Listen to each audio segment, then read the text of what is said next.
咦，放學咁趕嘅，你去邊度啊？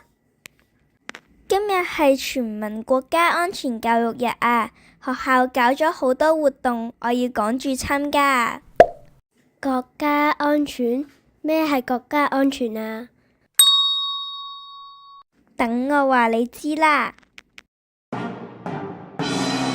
我哋嘅社會其實有好多危機㗎，有分裂國家、顛覆國家政權、組織恐怖活動，仲有勾結外國或境外勢力嘅危機。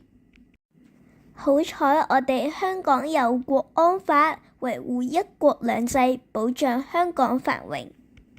香港國安法旨在防範、制止、懲治危害國家安全嘅行為同埋活動，條文作出咗明確嘅規定，以及提供咗清晰嘅法律基礎，有助維護國家安全，為社會各界及市民帶嚟新機遇同埋新希望，令我哋嘅未來更豐盛、更多姿多彩。